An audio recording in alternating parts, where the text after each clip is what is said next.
శ్రీ మొగలిచెర్ల దత్తాత్రేయ స్వామి వారి దత్తబోధలు. 3వ బోధ సద్విద్య. మనం చేసే ప్రతి క్రియకు ఒక ఫలితము ఉంటుంది. మనం చేసిన క్రియను బట్టి ఆ ఫలితము మహాదశనో లేక దుర్దశనో కలిగిస్తుంది. అలానే మంచి చెడు అనేవి అన్ని క్రియలకు బాహ్యపరమైన వ్యత్యాసం మాత్రమే. కానీ అంతర్లీనంగా కూడా ప్రతి మంచి మరియు చెడు క్రియలకు వ్యత్యాసాలు ఉంటాయి.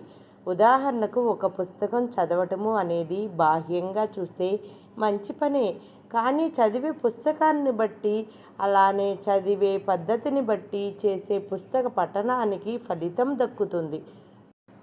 కావున జీవితంలో ఉన్నత స్థానానికి ఎదగాలి అంటే పుస్తక పఠనం మాత్రమే కాదు, సరైన పుస్తకాలని ఎంచుకొని వాటిని క్రోడీకరించుకొని వాటి సారాన్ని సరైన రీతిలో అర్థం చేసుకొని నేర్చుకున్నది ఆచరణలో పెట్టుకోగలగాలి. అప్పుడే సత్ఫలితం దక్కుతుంది. మొగలిచెర్ల అవధూత శ్రీ దత్తాత్రేయ స్వామి వారు జన్మతః జ్ఞాని కనుక ఏ పుస్తకాన్నైనా దృష్టి పెడితే అతి తక్కువ కాలంలో ఆకళింపు చేసుకోగలిగేవారు.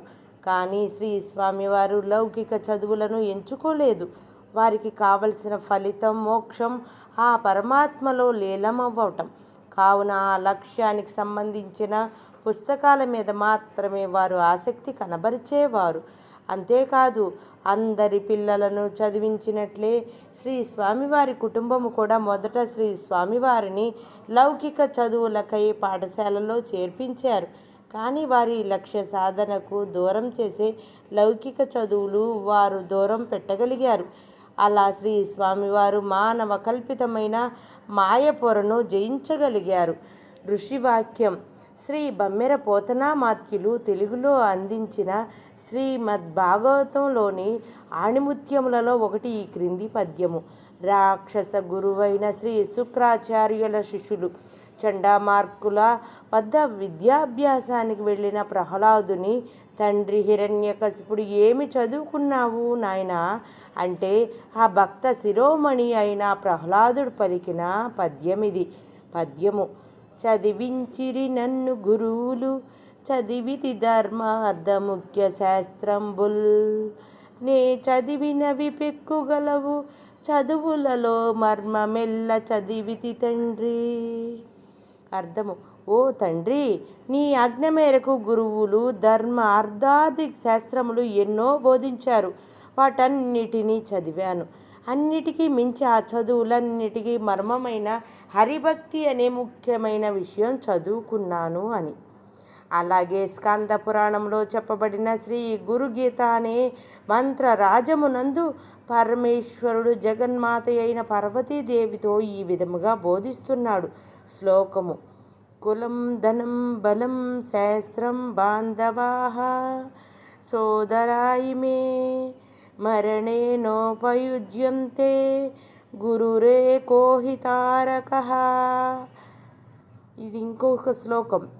విద్యాధనం బలం చైవ తేషాం భాగ్యం నిరర్ధకం యేషాం గురుకృపా నాస్తి అదో గచ్చంతి పార్వతీ. అర్థము. సంపాదించుకున్న ధనము, బలము, కులము, బంధువులు, శాస్త్ర విద్య ఇవేవి మరణ సమయంలో రక్షించలేవు. ఒక్క సద్గురువు మాత్రమే ఆ సమయంలో అనుగ్రహ సమర్థులు. 1. ఓ పార్వతి, విద్య, ధనము, బలము వీటి వల్ల వచ్చే భాగ్యములు నిష్ప్రయోజనములు. ఎవరి యందు సద్గురువుల కృప ఉండదో వారికి అధః పతనము తప్పదు. 2. ఇక్కడ సర్వ విద్యలకు అది నాయకుడైన పరమేశ్వరుడు శాస్త్ర విద్యలు వద్దన్నారని అర్థం చేసుకుంటే పొరపాటే. అవే పరమార్థములనే చట్రంలో పడిపోకుండా సద్విద్యను అలవరుచుకుంటూ సాధనకు వినియోగించుకోవాలనేది వారి ఉద్దేశంగా మనం గ్రహించాలి. శ్రీ స్వామివారి బోధ. అందుకోదలుచుకున్న ఫలితము, అలాగే ప్రయాణించదలిచిన మార్గాన్ని బట్టి మనం జ్ఞానాన్ని సంపాదించుకోవాలి. అలానే ఆ జ్ఞానం అందుకునే దారిలో మనల్ని లక్ష్యానికి దూరంగా జరిపేదేదో లేదా అసలు లక్ష్యానికి సంబంధం లేనిది ఎదురైతే దానిని దూరం పెట్టగలగడమే విజ్ఞత. అనే ఉపదేశాన్ని శ్రీ స్వామివారి జీవన గమనం ద్వారా తెలుసుకోవలసిన సద్విషయము. ఓం ద్రాం దత్తాత్రేయాయ నమః.